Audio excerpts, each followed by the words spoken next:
Evet arkadaşlar, tekrardan hoş geldiniz. İlk videoda Van'dan bahsetmiştik. Çok uzun olmuştu diye kesmiştik videoyu. Şimdi kaldığımız yerden devam ediyoruz.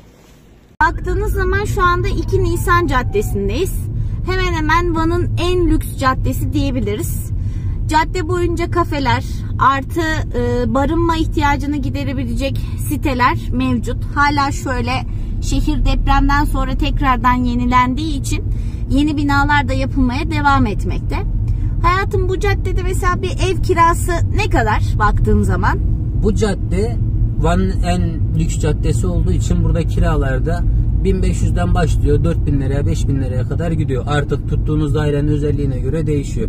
Ama Van'ın geneline bakacak olursak 1000 liraya da ev bulabilirsiniz, 1500 liraya da ev bulabilirsiniz. Hani çok da ne aşağı ne yukarı aslında. Tabi İstanbul gibi çok pahalı da değil.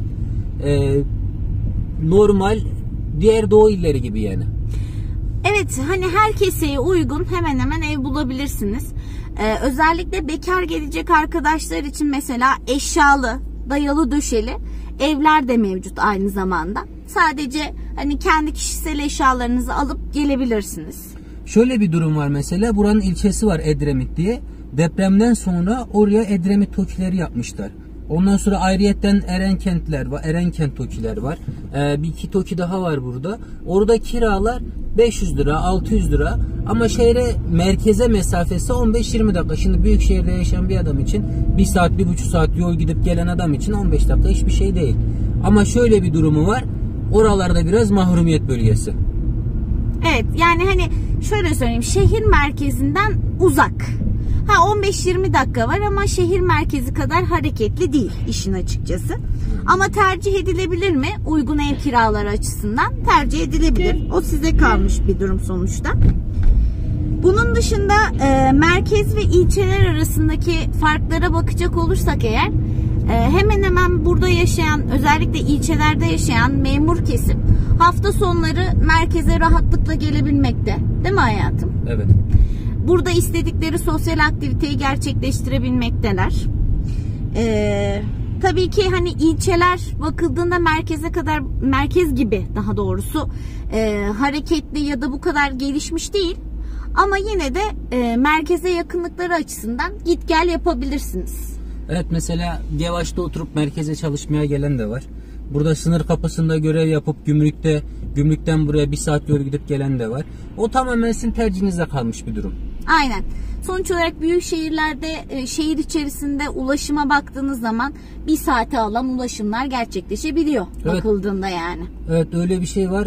Lojman da var burada. Hani bizim bildiğimiz askerlerin lojmanları var, polislerin lojmanları var. Ondan sonra hakim savcı lojmanı var. Öğretmen evleri. Evet, öğretmen evi de var. Tabii ki her ilde olduğu gibi burada öğretmen evi de var.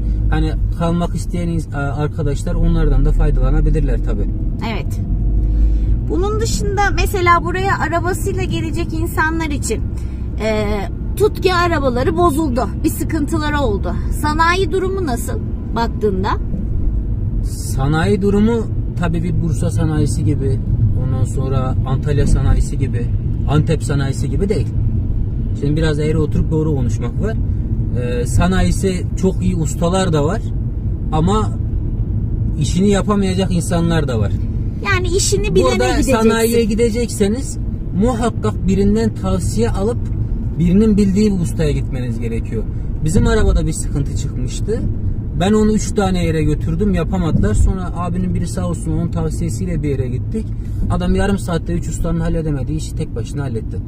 Ya yani insanlar o kadar yardımsever olduklarından dolayı baktığınız zaman birçok insan tarafından, özellikle yerlisi, hani sorduğunuz zaman size her açıdan yardımcı olabiliyor.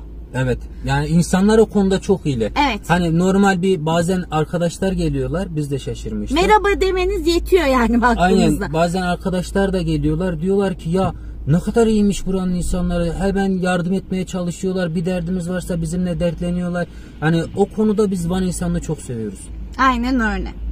Şimdi tabii ki herkesin bildiği meşhur bir Van kahvaltısı var. Evet. Kahvaltı nasıl? Ya da bir göl kenarına kendimiz gittiğimizde bir mesire alanı vesairesi var mı? Oralarda kendimiz bir piknik yapabiliyor muyuz? Ya da kendi kahvaltımızı kendimiz yapabiliyor muyuz hayatım? Göl kenarında oturulacak yerler var. Piknik alanları da var. Mesire alanları da var. Normal kahvaltıcılar da var mesela. Burada ünlü kahvaltıcılar var. Oradan size tabii kahvaltı videosu çekmek isterdik ama şimdi pandemi dolayısıyla her yer kapalı. O yüzden kahvaltı videosu çekemeyeceğiz. Van'ın kahvaltısı güzel. Övülmesine değer bir kahvaltısı var. Bir gün bekleriz. Hepiniz bir Van kahvaltısı yapın. Yani kendiniz de tabii ki aynı zamanda hazırlayıp, göl kenarı zaten o kadar uzun bir sahil şeridi olduğu için hemen hemen her yerinde bir piknik alanı ya da ne bileyim oturabileceğiniz masalar, sandalyeler vesaireler söz konusu olduğu için kendi kahvaltınızı da kendiniz hazırlayıp göle karşı masmavi, gök mavi, deniz mavi, deniz dedim gene, ben de alıştım artık, iyice Vanlı olduk. Ben de alıştım, ben de sürekli deniz diyorum. Aynen öyle. Hani kendi kahvaltınızı da göl kenarında rahatlıkla yapabilirsiniz baktığınız zaman. Evet. Onun dışında bakıldığında biraz sonra mesela Edremit yoluna giriş yapacağız. Bu sahil bandına giden bir yol. Evet, burası 2 Nisan kavşağı olarak geçiyor Van'da. 2 Nisan'dan hem şehir merkezine hem su kenarına, yani Van Gölü tarafına gidilebiliyor. Biz şimdi Van Gölü tarafına gideceğiz. O tarafın da videosunu çekeriz yine izlemeniz için. İpek Yolu caddesi oluyor burası. Normal meşhur İpek Yolu'nun devamı oluyor burası da. Devlet daireleri bu arada küçük bir şehir olduğu için hemen hemen birbirine yakın mesafelerde oluyor. İşlerinizi hani geldiğiniz zaman halletmeniz açısından bakıldığında. Şu anda mesela karşıda hemen bir 100-200 metre karşıda Bil Koleji'ni görüyorsunuz. Özel okul açısından bakıldığında. Aynen. Bil Koleji, final okulları, kültür. Ondan sonra TED, aynen, Bahçeşehir. Bahçeşehir. Onların hepsi burada mevcut yani. Yani eğitim konusunda çocuğum aksar mı, geri kalır mı diye düşünmeyin yani. Aynen. Hocalar da çok iyiler, hocalar da çok kaliteliler burada. Çocukların üstüne de çok düşüyorlar. Yani o konuda içiniz kesinlikle rahat olsun. Şurada Akdamar Hospital'ı görüyorsunuz. Aynen, bu da özel hastanelerden biri. Bu özel hastanelerden bir tanesi mesela baktığınız zaman. Yine Van İl Sağlık Müdürlüğü.